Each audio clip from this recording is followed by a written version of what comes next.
All right. Well, welcome everyone. Super excited to have this conversation with everybody. If you guys don't know me, I'm Frances. I lead marketing here at Opus. I'll be your moderator and facilitator for this discussion. We've been honored to be partners with CHART for many years, and especially on this report for the last three. Every year has been something different that like sort of bubbles up. And I think one of the things that we find most fruitful and just enjoyable about this is just like how collaborative and open the community is to sharing both the experience, the ups, the challenges, all of the above. Um, and this conversation is really about like, okay, we have all this data, and then like the so what, who cares, right? Like, how do we make this actionable? How do we make this something that we can actually use in in our jobs to make ourselves or our teams or in like the broader industry better? So I'm really excited to have this conversation, especially with these three folks here. They are folks that you know well. Audrey Bennett, James Frank, and Jennifer Belk White. They bring a depth of experience, but also a range in the roles and industry served. And I think especially for this discussion, just like having that different perspective is going to be particularly meaningful. But they know themselves best. So I'm going to let them introduce themselves. Why don't we kick it off to Audrey, and then we can work from left to right. Thanks, Francis. Audrey Benet, I am currently a professor at Valencia College after about 25 years in industry, both spanning franchise operations and corporate operations in both, ops and training and development. So, kick it off to James for you. Thanks, Audrey. Yes, I'm James Frank, probably the easiest name to ever remember, but I am the field training manager for Dine Brands Global. That's Applebee's, IHOP, and Fuzzy's Taco Shops. And I've been a member of Chart many years and have the pleasure to serve on the board of directors for my third term now. And now over to Jennifer. Hey, everybody. Jennifer Belk White. I am the Vice President of Human Resources at General Hotels Corporation. I have been in the learning and development and HR space for 33 years, but who's counting? And I'm excited to be here today. Well, welcome. Our agenda, there was a lot of takeaways, I think eight this year from the report. We cannot cover it all in an hour. And so what we did as a panelist team is distilled it into these three broad themes. The shift to field-led training, just like this, how do we tie that training deeper into operations? How do we prove ROI to the leadership team? Very persistent, perennial issue, or just a challenge that we face as a broader community, but no, slightly different take. And then the evolution of AI and L&D, which is roaring, and the data very much says that, but really like in how and way in different ways, I think we'll sort of expand on that. Even with these three topics, we could probably go on an hour for each. And so, just to make sure that we're making the best use of everyone's time, we thought we'd start off with a quick poll, and we can orient our conversations based off if there's a strong interest in one of the three. So I'll kick that off while I talk a little bit more about the report. This is where I will test my Zoom finesse here. All right, I'm going to launch that poll quickly. So while we're waiting to see what folks are chiming in on, I think something that we did a little differently with this report was in terms of bubbling these themes. It was not just about the individual responses of the survey, but really how several of these responses like really like reinforced some of these takeaways. And so when you do see these data, we're going to actually pull up a couple of different data points, and like it's the tension or like the sort of the juxtaposition of the two that I think is going to be really interesting. Um, I think with that, if you are interested in reading the full report, you can actually download it. You'll get both stories and more like specific examples of how uh, different businesses are approaching it, but also you'll have the full like responses, in case that's of interest to you, in case you don't know that. So I think we're mostly there. We have about 50 responses, which is great. And end poll, I think this is what makes it really fun. I'm going to share the results. Can you guys see this? Yeah, so even split. Thanks for making my job not and with that, we'll do our best to cover all three and we'll just like follow, I guess, like the order of operations to keep things interesting. I was actually more interested to see like, where where things land. Maybe just so that we all before we jump into the first one. Each one are very different and very meaty, and so we will have an opportunity for Q&A. So if you have questions, just throw them in the chat while you have them, while it's top of mind. I'll try to weave that in if it flows or if it's like ties into some questions that we already have. And then if not, we can always pause to let you ask them between each section. Are you guys ready? All right. All Absolutely. right. Yeah. I Can you love see this? Walton's answer that he just said everything in the chat. Right, right. That's what we Thank you for the focus. So first things first, shift to field line led training. For me, it's really the difference between are you spinning mini plates or are you acting like a traffic controller? So that's hence the image there. So a couple of things that bubbled up from the report itself. Right, and then I'm going to review them quickly and tee it up to the panelists here. So one thing that came up, which I think is really interesting, is that 55% of those responded saying time pressure is actually the thing that is the top constraint. This was in reflection of 2025, 2026 is still the top. Budget is second, which is like, we always talk about budget, and I think they're very much related, but still different, right? Speed, being able to do things, adapt quickly, the responsiveness, that is really becoming the operational driver here, which is like really, I think, what is sometimes like, why, or what we're seeing as like why the shift, or like more of that sort of leaning into that field led team, whether it be field trainers, managers, all of the above. And then there's that tension because like they're also feeling really strapped. So 75% of field leaders citing trade-offs around how do you just keep everything running? How do we balance that consistency versus customization? Um, they're getting the lowest budget increase of any role, and they're asked to do a lot more. And so, like, I wanted to open it up for the panelists here in terms of what they're seeing, kind of this tension, and how they're seeing this manifest in the field first. So first, I'll just lead it with James, since you are like in the thick of it. How are you feeling? Like, how are you reacting to some of this data, and where do you think that gap is coming from? Well, what I'm seeing on the ground is that we're absolutely moving from training closer to the field, right? As you said, the district managers, the GMs. But what we didn't do was move the system with it. So field leaders are being asked to own like onboarding, skill reinforcement, and performance conversations while also protecting their business day to day. So I think the intent is right, but the support often stops at that. Here's the program, go run it. So for me, the biggest gap shows up in clarity and prioritization because when everything matters, nothing really does. So field leaders default to what fits the shift and not what actually moves the metric. And I think that aligns with the report that's showing field leaders are 13 points less likely to use microlearning and more likely to lean on the job aids and peer coaching. And from experience, when training isn't explicitly tied to one operational outcome, I think that's where it becomes optional under pressure, and that's where the consistency breaks down. That's really great to hear. And do Audrey, Jennifer, do you have anything to add to that?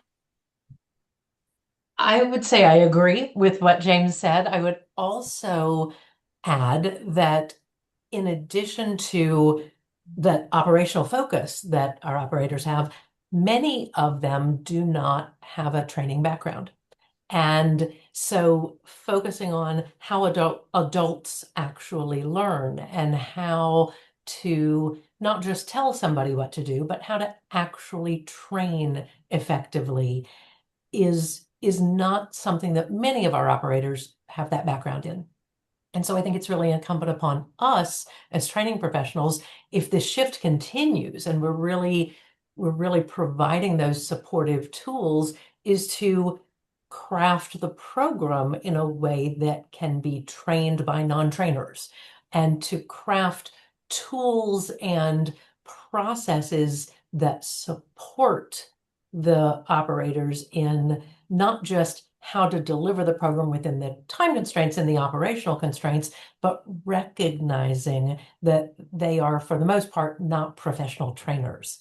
And so it really does shift gears a little bit in how we approach everything from the beginning of the design and development phase. And that's Yeah, super interesting that, oh, sorry, go ahead, no, Audrey. go for it, Francis. Oh no, because I think I want to go back to it because I know the second slide is going to be around like what do we do about that? And I think you've already teed up a lot of really interesting nuggets there. But I want Audrey for you to chime in before we move on to the next. I mean, I think part of what Jennifer is talking about is really what is the strategy of training?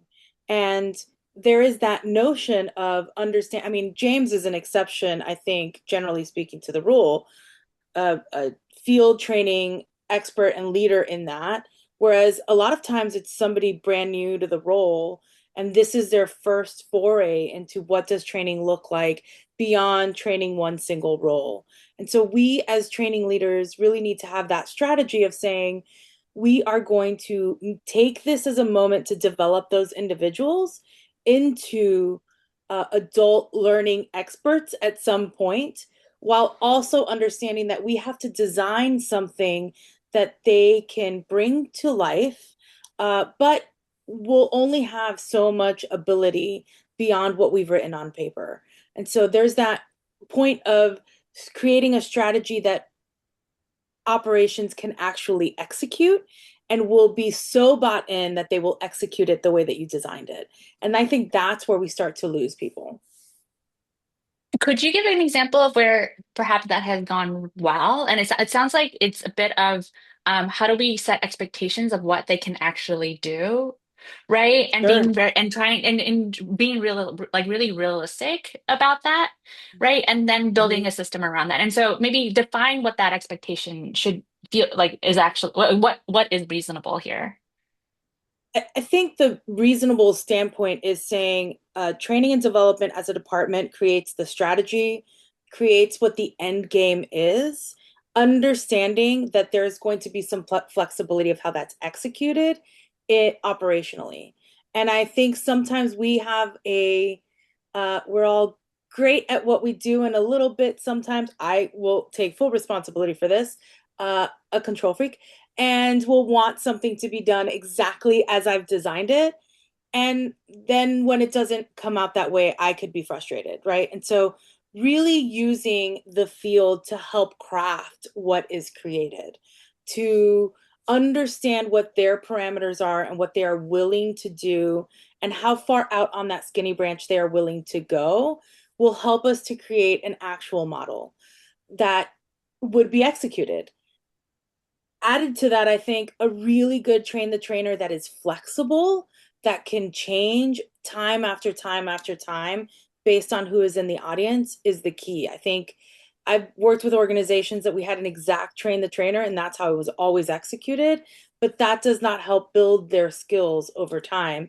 And so once you've been to it, you think you're done. And we all know the key of training and development is you're constantly training and developing yourself and the people around you. And so if you've done what you've always done, then nothing will ever actually change.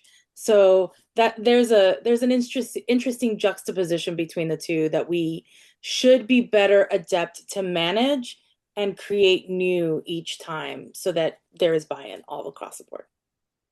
And I that's super. love, I love that. I think, it's interesting because operators are nothing if not good pivoters. Like when something's going on in the restaurant or in the hotel or in the casino or whatever, and they have to pivot, they can do that in the operations side because they've got that comfort. And I think if we can help provide them with tools and resources and training and guidance on how do you pivot on the training side. Maybe you were planning to do such and such, but to James's point earlier, they're going to default to what fits the shift. And if I've got two people have called in and I have to do this, that, and the other, I have to be able to shift gears. And they know how to shift those gears to operate. we need to help them learn how to shift those gears to also train so that they can keep the focus on the long-term goals and the long-term benefits and not just what's right in front of me and how do I make it through this Mhm. next shift. Yeah, you bring up a good point, Jennifer, because you're right. Too often operators look at training as a one stop. Here's what you did, it's over, it's done. We've got to get them to understand, to Audrey's point, training is continuous. It's about the behaviors you're building to get the results, so training never ends. Right, right. Before we go on, and Julietta, please correct me if this is it. I think this is more if you build in that flexibility or you allow some of that, range to happen, do you see standards, especially when it comes to food safety, be impacted? And I think similarly, like, do you adjust standards to meet ops halfway? Like, how do you build in flexibility then, right? And some adaptability. Thanks. I'm glad I got it.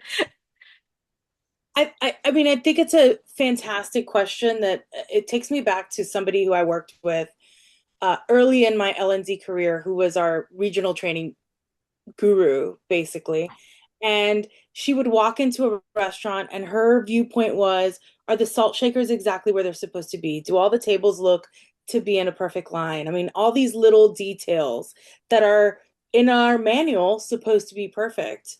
And when we walk in and view that, and that's what we're mentally addressing and taking notes on, but don't acknowledge the fact that they had 5 call outs that day, and your kitchen manager is running every station and unable to be out in the dining room, we do ourselves as L&D a complete disservice by not understanding what's going on, right? Whereas if we rolled up our sleeves and said, "Where do you need me, boss?" in that moment, and do what has to get done and then coach afterwards.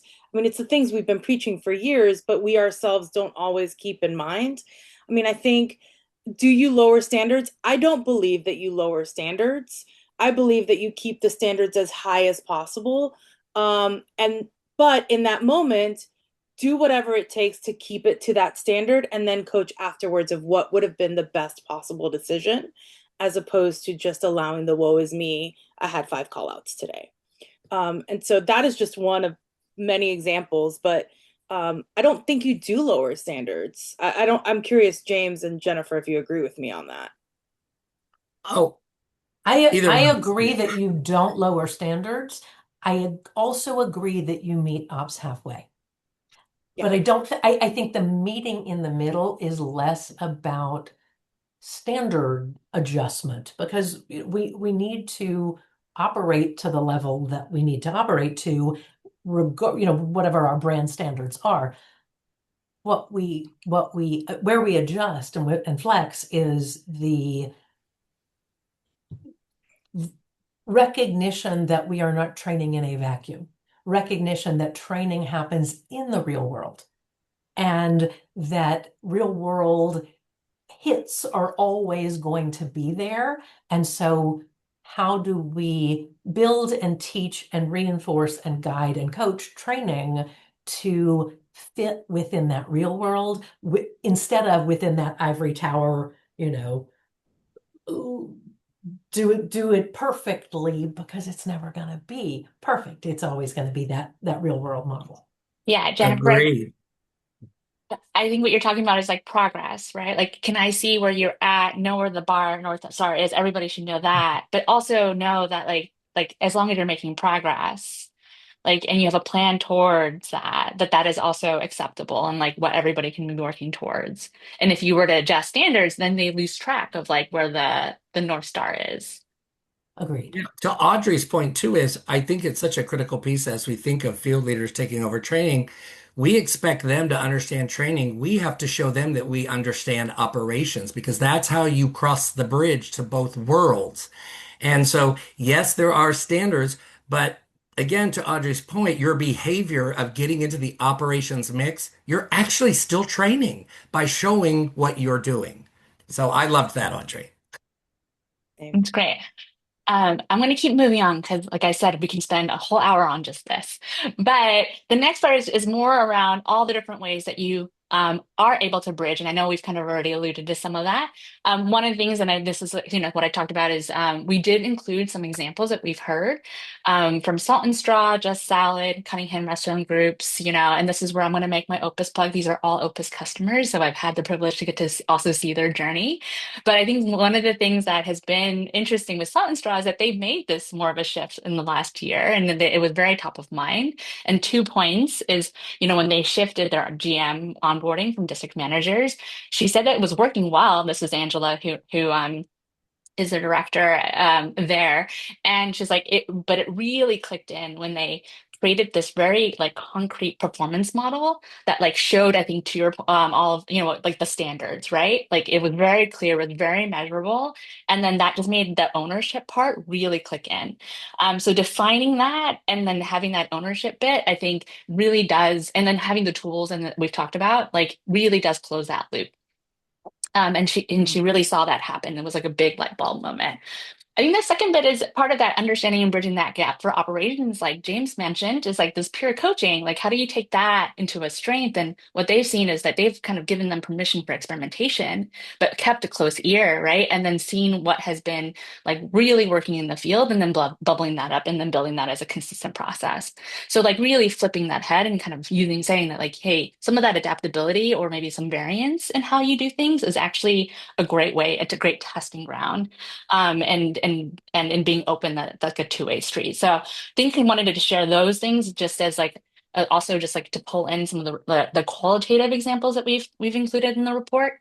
But I also want to hear from all three of you, like what are some of the things that you've seen really resonate, and what you're thinking as like implementing more of coming year, that you think will really help bridge the gap here. James, you want to start? I will. I will jump in, and we'll probably talk about it a little bit more later, I'm sure. But enable it is what comes to my mind. I think, again, as trainers, we're so great at handing off materials, right? Here's everything that you need to these field leaders. But I think we're less consistent in handing off, like, what are the decisions that need to be made? What is the success criteria behind what we're giving you? And what are the feedback loops? So for me, I just really think field leaders need three things that I think would help make it better. What am I accountable for? They have to know that. What does good look like in their market? Because reality check, every market has different training opportunities. And I don't think we bring that to the front of their knowledge. We just go, here's what you do from a brand standard. And thirdly, I think it's how will I know it's working? Because without that, I think delegation feels like the burden shifting, right? And I think, again, the report clearly calls that out because that's where that 75% tension around training versus keeping operations running really shows up. Do you have an example of like what that looks like for you? Well, if so, let's say that you're rolling out a new limited time offer. Here's an example. Here's all your materials, right? You're going to send it to them and make sure you review it, go over it, and then you have to cascade it to your team. But we don't give them the parameters by the time frame. What do they need? What are you accountable for? It's not just here, go read this. There's got to be behaviors in place. There has to be the metrics that they're looking at with rolling this uh, thing out. Because if you don't give them all the how and whys, all you're doing is handing them material and then expecting them to be able to execute what you expect without giving them all the parameters of what they need to know. James, I love the way that you just phrased this, and I promise you, I did not instigate this instance that happened yesterday. But you just, uh, if we think about what happens in the final product, so the college I teach at downstairs has a sandwich making shop, which I will not call out, and a breakfast coffee type shop that I will not call out. So at the end of my day, admittedly, I was hangry. I was going downstairs about 5:30 and I go to pick up a sandwich. And they know it's all kiosk based. So I place my order on the kiosk. I have it email me the receipt.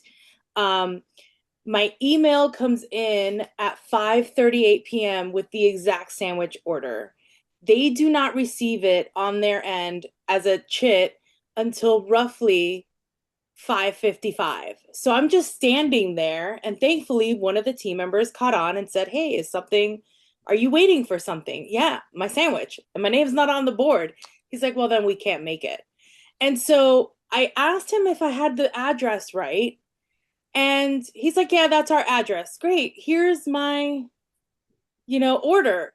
"I can't make it until it shows up." And so somewhere along the lines, they were trained on, you do not make the order until it is on our screen. But at what point do we enable them to just take care of the guest?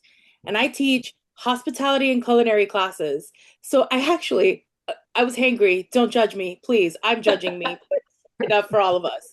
I said, you do realize we're at the base of a hospitality college. You can't provide basic hospitality. Here is my order, right? Like, I'm shoving my phone in his face.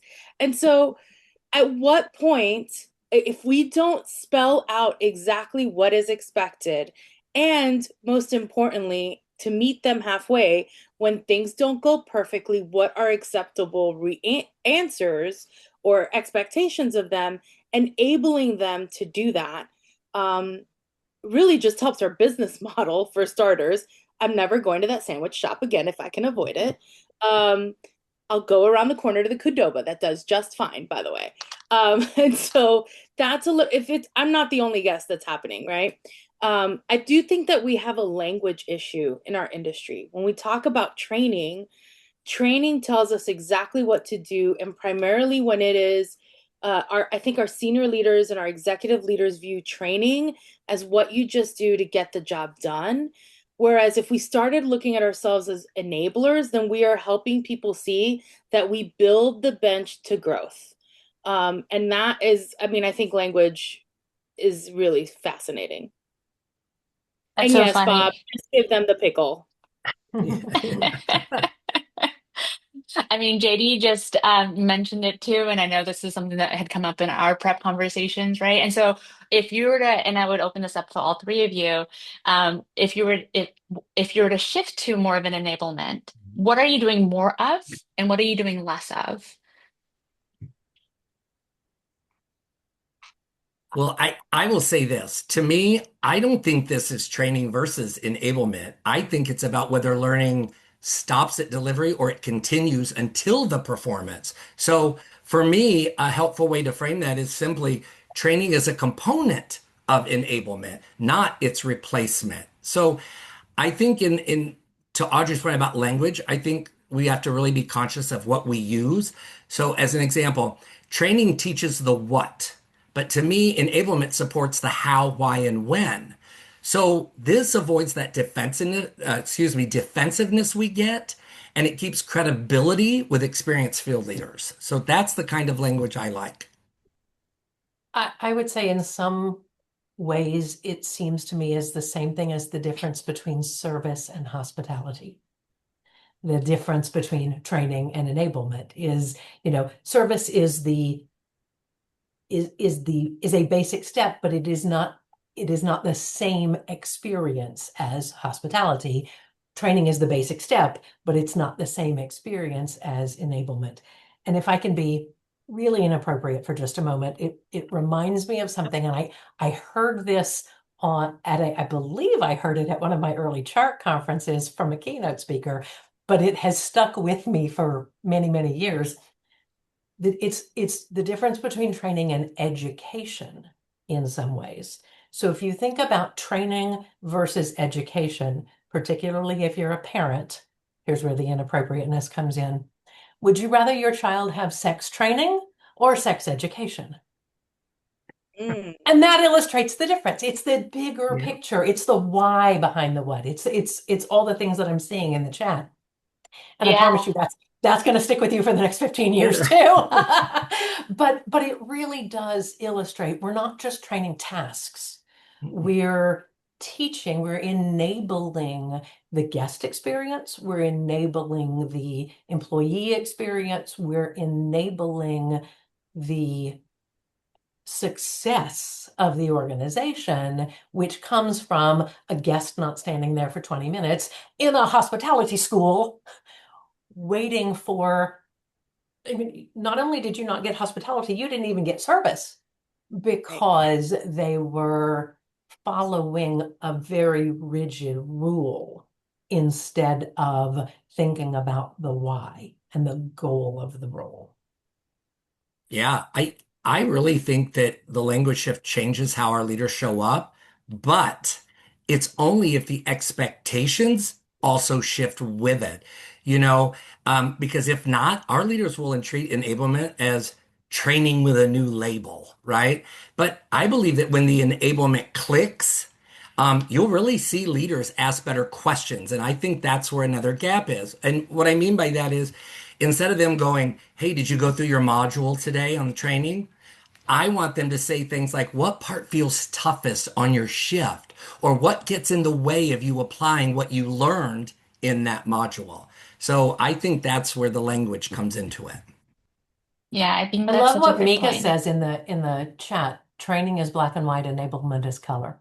You Ooh, I know, love that. I'm There's a that's going to lot of stick with great me. context. Yeah, there's a Yeah, that's lot in of the really chat good stuff here. in the chat. Well, keep it coming. I appreciate it. I think it really rounds out like it's like a secondary conversation happening on the side here. But we're going to carry on because we have two more topics to cover here. So, proving ROI to leadership. Yeah, right. We've asked this last year, and so this is more of a continuation of it. So this year, the top thing that we wanted to bring up was just really around like what are you measuring, right? Like, and how pervasive is it? And so none of this, I think, comes into surprise. Like we naturally lean on manager feedback and training adoption, but it's everything else, things that are more operationally driven, sort of business impact, that is still at like 50%. And I wanted us to maybe unpack why. What are some of the obstacles, that you've seen, like some just like the realities of what we're working with here? And because we all know it's important, right? I think that's like the given. We all like struggle with figuring out how to connect that dots or get the data to do that in a way that feels pragmatic, but also tells a more like appropriate story. And so I think just open it up to all three. Maybe Audrey, I'll have you start. What do you think is the root here that makes this still a persistent, I think, across all of L&D, but also, in hospitality? Yeah. And look, I recently feel like I've gotten into a semantics world, and we just experienced that with training versus enablement. Um, Julieta and I, funny enough, know each other because she was doing some translation work for me when I was a director of franchise operations for Tony Roma's. And language, when you are working with Portuguese and Spanish and English, you really start to analyze what each words mean. And so, training, we look at it from both training and development. But when I would travel Latin America, the term they used for me was capacitadora, which is essentially trainer, but what it means is somebody who makes others capable. And so when we start thinking about that, you're not always looked at as a strategist or as a person that's going to think from a lens of ROI. You're really the person who is thought of to take these five people and make them capable of doing the job. And so I think that that's part of that lens. I mean, franchise world, I absolutely adore in part because you're not playing with this idea of some corporate entity's money and that corporate money is everlasting. You are literally the owner is probably using his child's tuition money if the fryers break down. And so everything that we do, from whether it is spending money to train somebody or spending money to market or fix something, is truly a direct correlation to that person's child's livelihood. And when you start thinking of it from that perspective, people tend to be much more protective of that money. And so that moment taught my career so much. Everything that I do from an L&D standpoint, I'm thinking about somebody being able to go to college or not, or being able to progress in their life or not the owner, but their children. And so a lot of us will take a lot of risks on our own lives, but will not risk that of our next generation, right?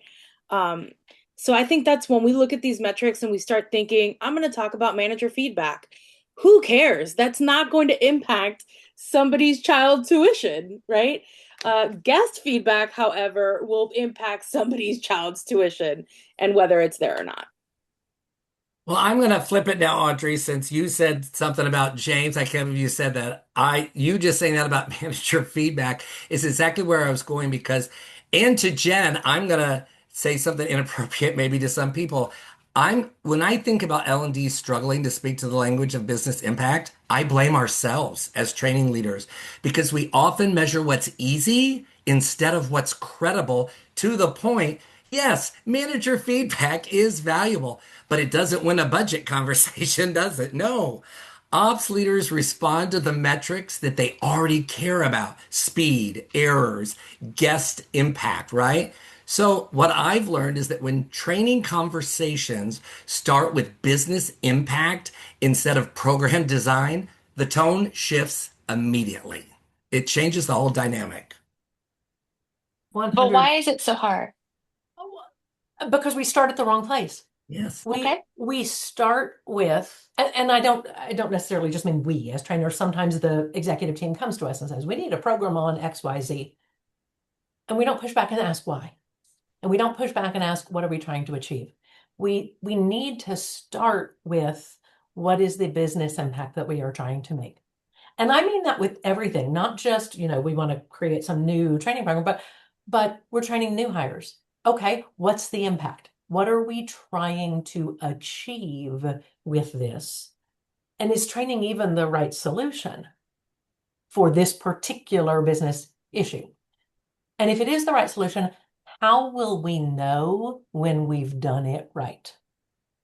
And if we're not asking those questions before we start even thinking about training, we're going to be picking metrics out of thin air that may or may not be the right metrics, or that we may or may not have access to. If we don't know why we're doing something, we shouldn't be doing it. Mm. And so I think that's why it's hard. We Mhm. start at the wrong place. 100%. Jennifer, you're not just right. A lot of times our executives don't know what to ask for, right? Mhm. They're sometimes the ones saying, how many completed this module? And so there are times that recent in my most recent role, we were talking about somebody wanted to do like a road show on wine to basically utilize our wine vendors to do the teaching. And so I had to push back and say, why them? Not saying anything wrong, but we know that that one vendor for that one wine will only teach about that one wine. So how do we capitalize to make an actual money grab happen? And so it took me probably 4 months to help them realize that we could make a significant impact on whether that is sales or profitability or the metric financially in between that helps with that. And so we did wine training. We saw a boost of $1,000 during that month. I don't care about that boost of $1,000. It's cool, but whatever, right? However, how did it stick for 3, 5, 6, 8 months later?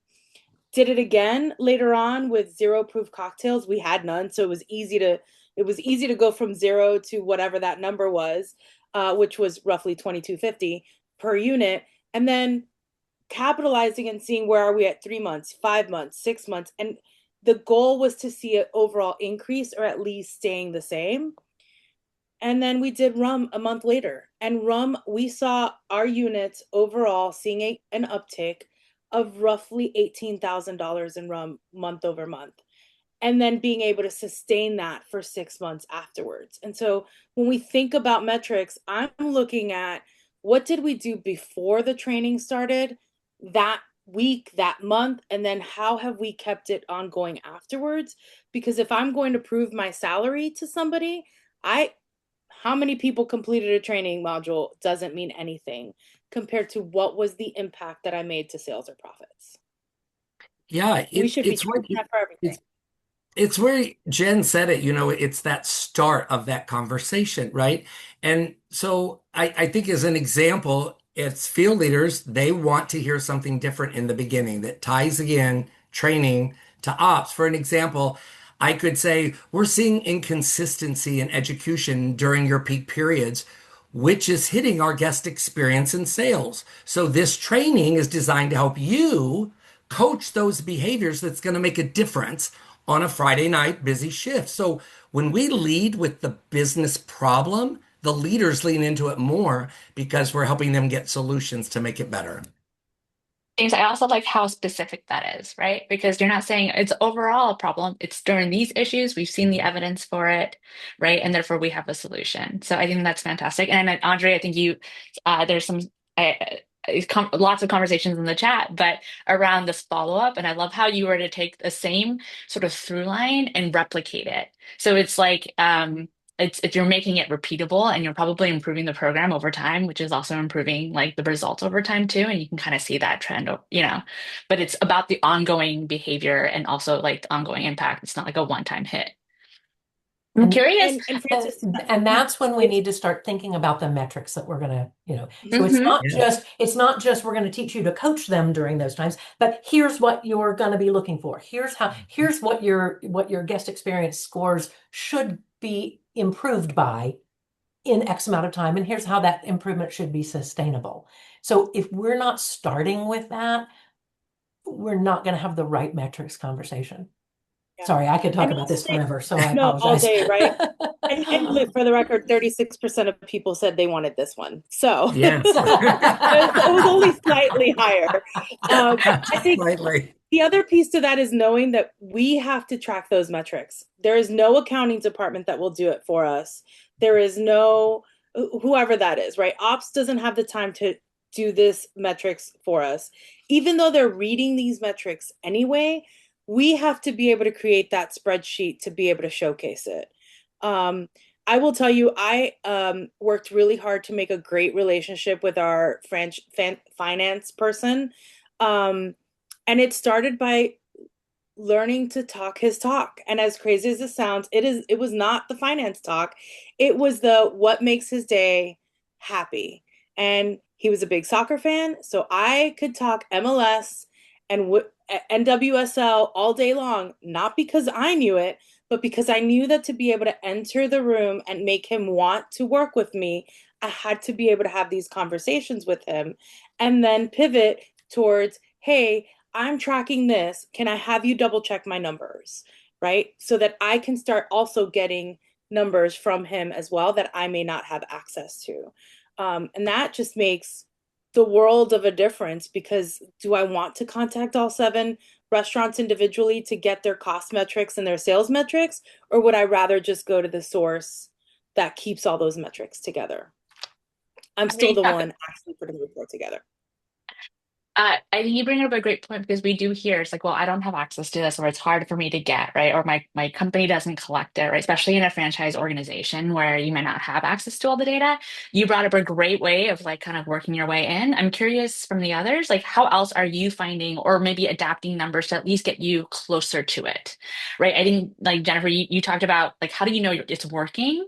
And sometimes it's also, and sometimes I call it like let's not stress about ROI because you get to like numbers sometimes to that feel like unattainable, but like what's the evidence that's like actually showing at least you're working towards something that is more or closer to the business impact. And I'm curious if you've found yourself in a secure situation and how can someone at least get started, moving down that path. I think that's a great question. My question is always, how will we know? How will we know that it's working? How will we know that what we're doing is making the impact? And usually that's some kind of numbers. And if I'm in the right room with the right people when I'm asking that question, somebody will say, "Oh, well, we have data on XYZ. Great. Share that with me, please." So it becomes about really not working in silos, and I actually want to tie back into something that was said in the chat. JD talked about we spend more time talking learning strategy than business strategy. We need to flip that around and really focus on those business questions. Yes, we're going to do learning strategy. That's innate to us. We can't do training without that, but we also can't do it well without understanding the business strategy. So asking that, how are we going to know if this is successful. Well, it's not going to be, well, 97% of people completed the online training. Well, whoop-de-doo. That doesn't impact the business. That doesn't keep Audrey's kid in college or whatever, it's really asking the how do you know question, not what metrics are we going to use. And I know it's a subtle shift, but it goes to exactly the question you asked, Francis, of what happens if we're not collecting that data? What do we need to be looking at to know that we're successful or not? I think that's so great. We have 10 minutes, and I knew we were going to run out of time. So I'm going to quickly switch to AI and L&D, right? This is what we're currently in. AI is going to take us to the future. I'm just going to gloss over this, as in like big upswings. Everybody is getting embedded in it. I think it's been talked. I think the question is more around how. So I think I have one big question for all three of you. James, maybe I'll pick on you first. How Okay. are you personally leveraging AI? What has surprised you the most in the last year? Well, I think the biggest leverage so far for me has been the upstream. It's the planning, the iteration, the sense making of it.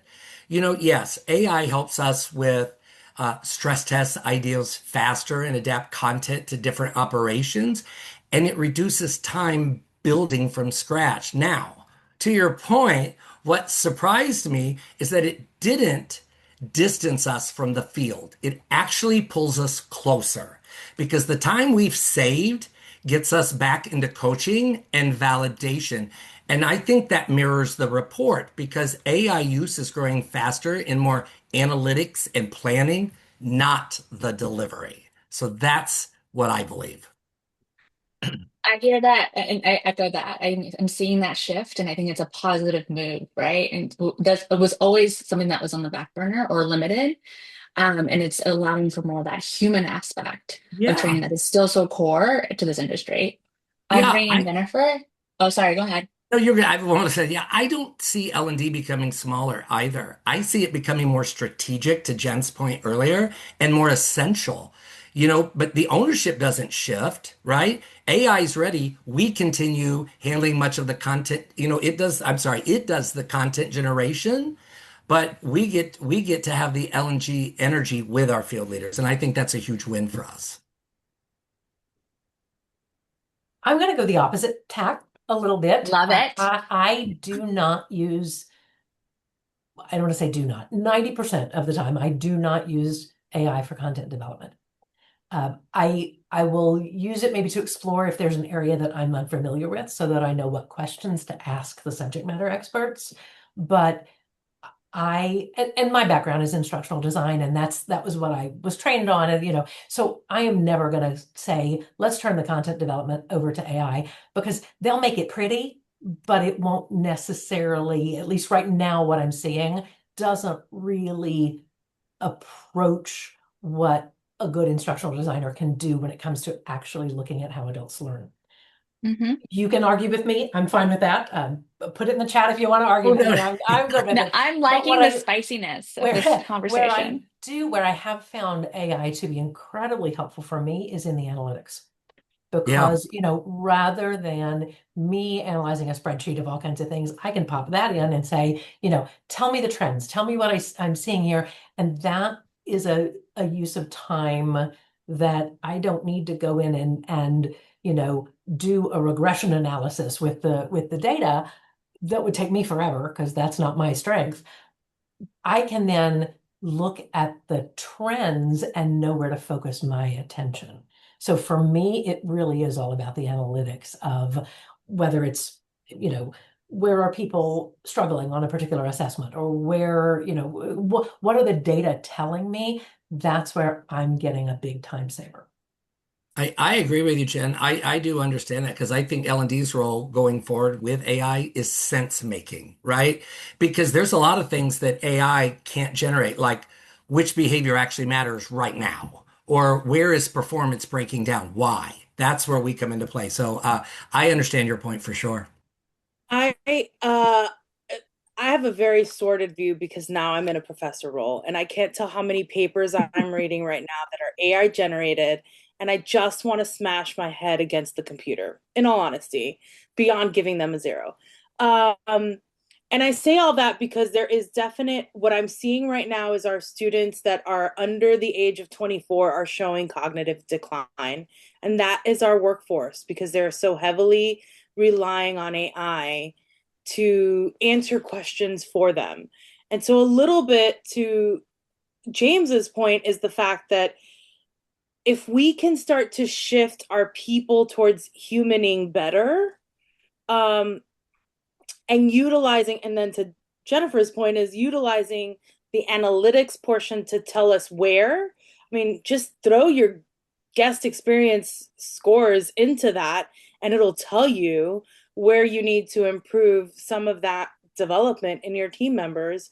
Then we'll be able to not only hopefully reduce that cognitive decline in our young workforce, but also be able to help them human better. From a work standpoint, I will say the benefit of AI has been that I have been somehow, I mean, I'm kind of tech savvy, but not that tech savvy. I've become the AI expert at places that I'm at because so many others don't know enough about AI that even though what I know is a minuscule of what's out there, you can position yourself in that executive leadership room as the person to go to for absolutely anything, to answer any questions, to help with strategy, to help with what's going on in the industry, because you can take three what's happening in the industry reports, throw them into Chat GPT, or I prefer Claude, but that's another story, and just have it analyze it for me and tell me help me see what I may not be seeing in I those love that, reports. Audrey, because I think that shows that L&D stops functioning as a support service, but we start operating as a performance partner. And I think that's what comes across, to your point. Yeah. Two things that really bubbled up and resonated with us because, I mean, with Opus, AI is very integrated from content development through analysis. But something that we've always stressed is that, like, the content still needs to come very, like, from the human. And we actually are sensing and seeing from the employees greater sensitivity around it. And actually, like, if you were to look at the society as a whole and just like some polls, like AI sentiment is actually at all-time low, right? Like folks are actually revolting and kind of being like overwhelmed by it. And we get really positive kudos when we see folks who are like, I can tell that somebody, a human made this, you know? Mm. That's And like, great. you know, and they start to feel more distrustful, right? If they can kind of sense or don't feel like it's actually been like edited or QA'd or in a way that feels you know, like it can start to sense like AI. And so I think there is something about like it's so many positives, but people's spidey sense around it is also at a high sensitivity level. Yeah. We have 4 minutes left. Any closing thoughts? Anything that you all you know, want this room to take a walk away with, having kind of like really thought about or like sort of digested this year's report? And then at this time, if anybody has any last minute remaining questions, you know, we'll probably have some time to do one or two.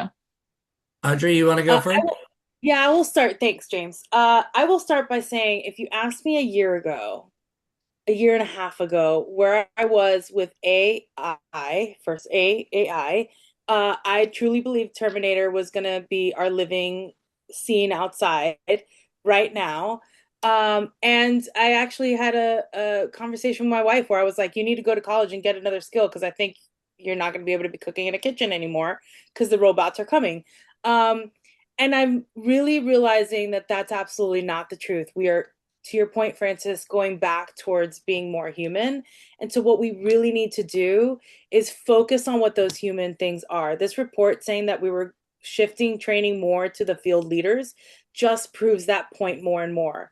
We are realizing that we need human interaction and that we need humans to be delivering in person classes. Yes, the micro learnings and the things on an LMS are still going to exist, but those are there. Those I think are there to replace the manual that once was, more so than the initial training and the ongoing development. Yeah. That's great. Yeah. James? My hope for everybody walking away from this is that training doesn't fail due to lack of effort. You know, it fails when it isn't connected to how the business actually runs. So if we want our field-led training to work, we have to stop delegating tasks and start building systems with clear outcomes, shared ownership, and of course, that consistent follow through. Because I think when training moves the metric leadership cares about, everything else gets easier for us. Thank you. I think that certainly the thing that I'm walking away with and that I hope has resonated with other folks comes from a comment toward the beginning about meeting ops halfway, and not in the sense of bringing down the standards or anything, but meeting them halfway because they are taking on a lot of the initial training delivery, and meeting them halfway because really we are here to serve them, not the other way around. And so we are here to ensure that that team members have the tools and the resources and are enabled to be successful. And so seeing ourselves and participating, showing up as part of the business rather than separate from and just enabling the business. I realize I'm kind of talking around in circles, but